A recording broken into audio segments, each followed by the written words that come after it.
What is inner peace, and how do you find it? 20 seconds that might change your morning. I used to wake up tired before I opened my eyes. My phone sat on the pillow like a second heartbeat, buzzing with emails, headlines, and strangers arguing about something I never even said. My chest would already be racing by the time I muttered, "Isn't this normal?" It took me way too long to realize inner peace isn't a luxury for monks. It's a skill you can train like a muscle. Stick with me for the next few minutes, and I'll hand you the exact tools I used to flip the switch. Section 1. What inner peace actually is. Think of inner peace as noise-cancelling headphones for your nervous system. The world doesn't go quiet.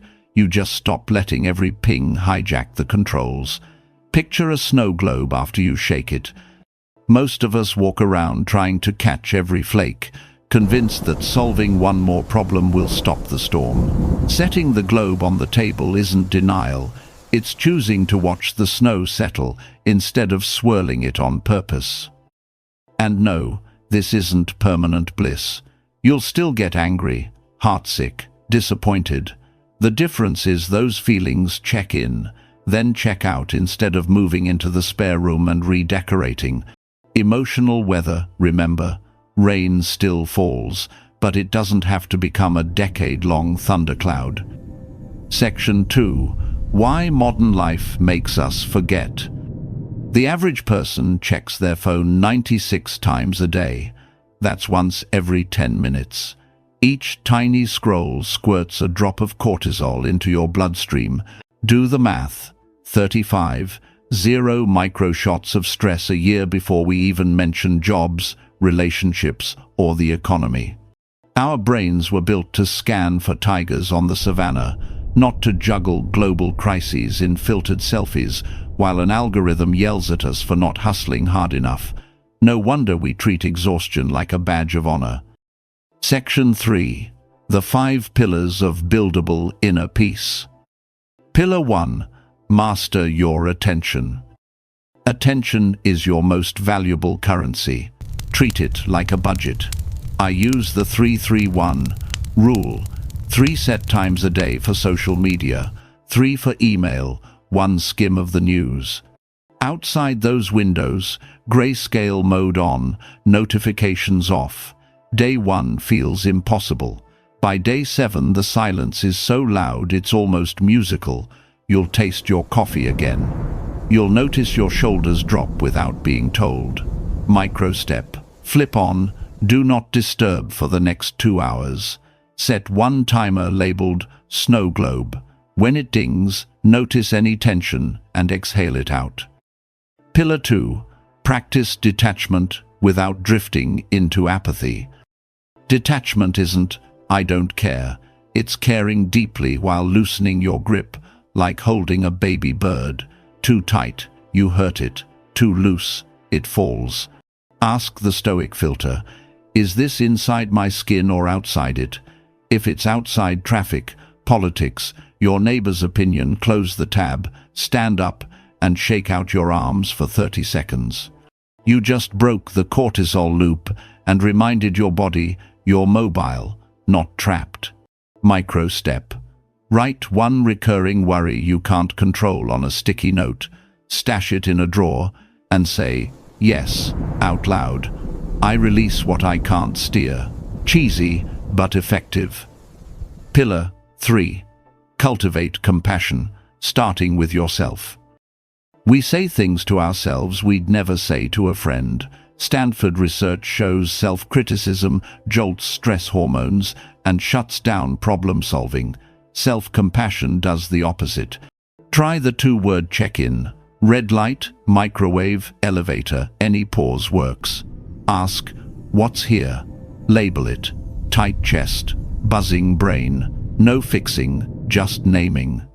That single label calms the amygdala and brings your inner CEO back online. Micro step. Today, pick 1 moment, do the check-in, then whisper the line you'd give a best friend. Of course, you feel this. It makes sense. Pillar 4. Build micro moments of stillness. You don't need a mountain retreat. You need 30 conscious breaths, 3 times a day. I call it the 30-33 rule. Before each main meal, sit somewhere quiet, set a 90-second timer, and breathe in for 4 counts, out for 6. That ratio flips the nervous system from fight or flight to rest and digest. After a month, you'll notice you can stand in line without scrolling, and your body feels like it just sipped warm tea. Micro step. Do 1 round right now, 5 cycles, 4 in, 6 out. Feel the space that opens between stimulus and response. That's where peace hangs out. Pillar 5. Align daily actions with a clear value compass. Without direction, you chase whatever gets the most likes. Inner peace grows when your day lines up with values you actually chose, not ones sold to you by an algorithm. Take 10 minutes tonight and list your top 3 values in order. Mine: curiosity, integrity, play. Each morning I ask, how can I live one of these before noon? Some days curiosity is 5 pages of a book instead of Reddit. Integrity is finally sending that awkward email. Play is a 1-song dance party while my coffee brews. Microstep: write your 3 on a note card, stick it in your wallet. Each time you open it today, ask, is this moment on brand for the life I want? Section 4. The science behind the shift. Harvard neuroscientists watched beginners practice daily mindfulness for 8 weeks. Their brain scans showed a smaller amygdala and a thicker prefrontal cortex. Alarm bell shrinks. CEO grows. Other studies find that simple Stoic journaling eases anxiety and depression about, as well as low-dose SSRIs, minus side effects. Bottom line, you aren't broken hardware, you're running outdated software, and the update is free. Section 5. Busting the 3 myths that keep us stuck. Myth 1. I don't have time. You've got 440 minutes a day. 3 of them for conscious breathing is 0.2%. You spend more than that brushing your teeth. Myth 2. This is only for spiritual people. These techniques sit in the schedules of CEOs, Navy SEALs, and kindergarten teachers who care about results, not robes. Myth 3. Peace will dull my edge. Science says chilled-out minds react faster, create more, and read people better. Think LeBron James sinking free throws calm, not frantic. Section 6. A quick story to tie it all together.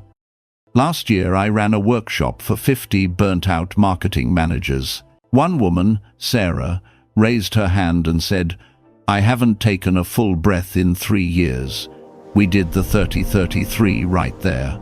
90 seconds later, her eyes welled up. I forgot I could feel like this, she whispered. 6 months later, she emailed me.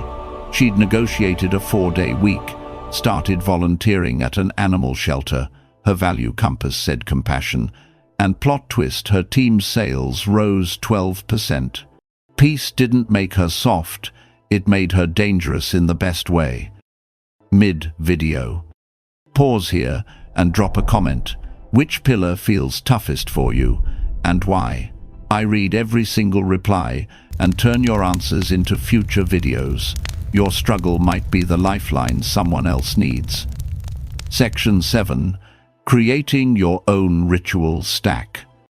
Rituals beat willpower because they remove decisions. Here's a starter stack you can bolt onto any morning in under 3 minutes. 1. Wake up. Phone stays untouched for the first 5 minutes. 2. Bathroom, 2-word check-in while washing hands. 3. Coffee, tea, 30-33. Breathing while it brews. 4. Before email, read your 3 values aloud from the note card in your wallet. String them together for a week, and they'll run on autopilot, like mental floss. Section 8. Tracking progress without turning it into another chore. Use a yes or no question at day's end. Did I live today mostly in reaction, autopilot, or response choice? Green dot on the calendar for response, red dot for reaction. After 30 days, you'll have a visual story of momentum. No apps, no spreadsheets, no guilt. Section 9. What to do when you fall off the wagon. You will fall off. That's data, not defeat. The fastest reboot is the 3-breath reset. Next time you're spiraling traffic jam, toddler meltdown, snarky email, exhale fully, inhale 4, hold 1, exhale 6. 3 rounds, drop your heart rate roughly 6 beats a minute and land you back in your body. Section 10. Advanced levers for the curious. Once the basics feel automatic, sprinkle in one of these. Cold finish. Last 30 seconds of your shower on cold spikes norepinephrine and trains calm under stress. Digital Sabbath. Pick one screen-free day a week. First attempt feels like mild withdrawal. By month 3, it's a mini vacation. Loving kindness. 10 minutes of silently wishing well yourself. Friend, stranger, difficult person. 8 hours total practice. Lights up empathy circuits on brain scans. Section 11. Handling pushback from people around you. Protect your attention and someone will call you selfish. Smile and use the broken wing test. If a bird with a wounded wing mocked your flight plan, would you take advice from it? Peace is an inside job, but it ripples outward. After a few weeks, the same skeptics quietly ask how you seem so unbothered. Section 12. Bringing it all home. We're not aiming to become serene statues on cushions. We're aiming for full, messy, vibrant lives where our nervous systems don't treat every email like a saber-toothed tiger. Inner peace isn't the absence of noise, it's the skill to dance inside it and still hear your own music. Conclusion. The 30-second recap and final. You now know what inner peace is. Steady calm that lets you feel without getting flattened. You know what it isn't. Permanent bliss or the end of problems. And you've got 5 pillars to start today. Attention budget, healthy detachment, self-compassion, micro-stillness, and value-based action. The snow globe is already in your hand. Set it down. If even one idea landed, hit subscribe and share this with the friend who always says, "I'm just stressed." Comment the tiniest step you'll take today. I read every reply and I'm rooting for you. I'll catch you in the next video. More importantly, you'll catch yourself in the next moment, calmer, clearer, and maybe even smiling for no reason at all.